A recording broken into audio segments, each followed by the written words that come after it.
নমস্কার বন্ধুরা, কেমন আছো? আশা করি সবাই ভালো আছো, সুস্থ আছো। আজকে নতুন আরেকটা ভিডিও নিয়ে হাজির হলাম তোমাদের মাঝে। তো আজকে এই যে দেখতে পাচ্ছ মাছটা, এই মাছটার নাম হচ্ছে ভোলা মাছ বা পোয়া মাছ করে বলা হয়। তো আমার এই মাছটা খেতে খুব ভালো লাগে। আমারই না, শুধু আমার হাজব্যান্ড, আমার মেয়ে, সবার ভালো লাগে। তো মাছটা আজকে কলা পাতায় রান্না করা হবে।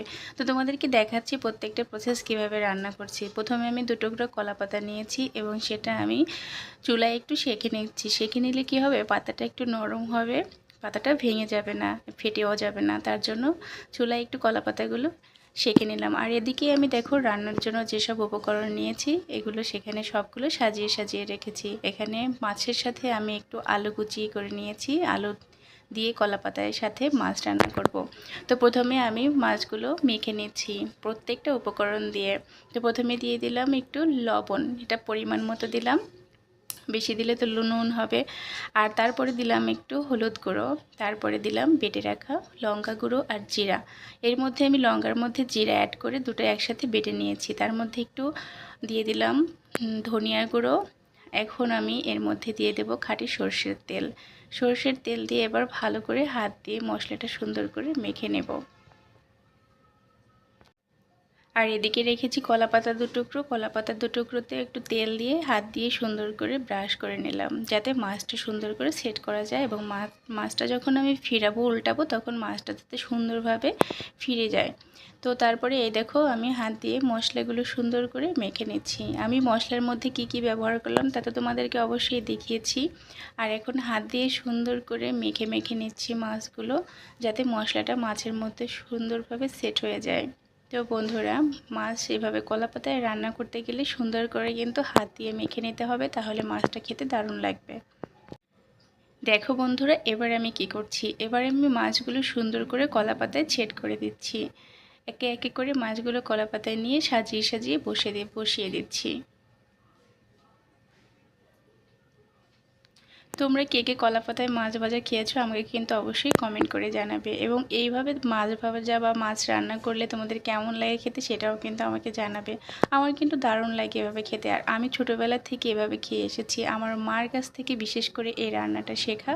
এভাবে মা কলাপাতায় মাছ দিয়ে তার সাথে একটু ছোটো ছোটো করে আলু কেটে বা কুচি কুচি আলু করে পেঁয়াজ কুচি দিয়ে তার মধ্যে সুন্দর করে কলাপাতার পাশে দিয়ে মাছ ভাজা করতো, আর খেতে না দারুণ লাগতো।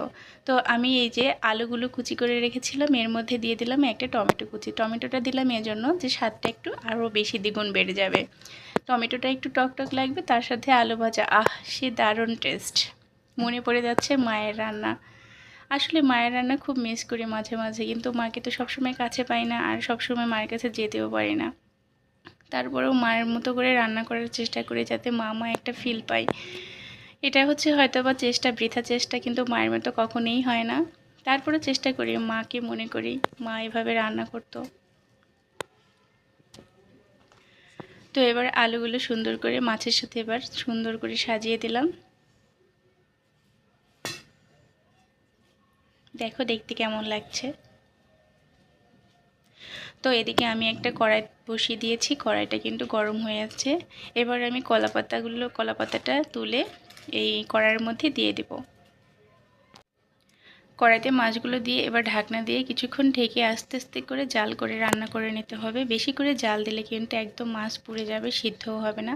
তো দেখো বন্ধুরা, একটা পার্ট হয়ে গেছে, আমি এক পাশ কিন্তু উল্টে অন্য পাশটা ভেজে নিচ্ছি। তো দেখো কত সুন্দর লাল লাল দাগ দাগ কালো কালো দেখতে লাগছে, এটাই কিন্তু খাওয়ার মজা।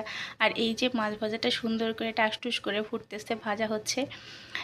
মাছ ভাজা কখন হবে আমরা বুঝতে পারবো, যখন মাছটা একটু করে টাসটুস করে ফুটে উঠবে, তখন বুঝতে পারবো কলাপাতায় মাছ ভাজা হয়ে গেছে। তো বন্ধুরা দেখো, আমি রান্নাবান্না শেষ করে খেতেও চলে এসেছি। তো প্রথমেই আমি খাচ্ছি মাছ ভাজা দিয়ে, অনেক দিন পরে কলাপাতায় মাছ ভাজা খাচ্ছি। খুব মানে কাঙ্ক্ষিত একটা খাবার, এরকম দারুণ মজা করে খাবো আজকে। আর মাছ ভাজাটা দেখো কত সুন্দর একটু কালো কালো হয়েছে, দেখতে কিন্তু ভীষণ সুন্দর লাগছে। আর এত টেস্টি যে হয়েছে মাছ ভাজাটা, তা যারা না খাবে তারা বুঝতেই পারবে না। অবশ্যই তোমরা বাসায় ট্রাই করবে। আর সবাই ভালো থাকবে, সুস্থ থাকবে। ভিডিওটি ভালো লাগলে অবশ্যই লাইক কমেন্ট করবে।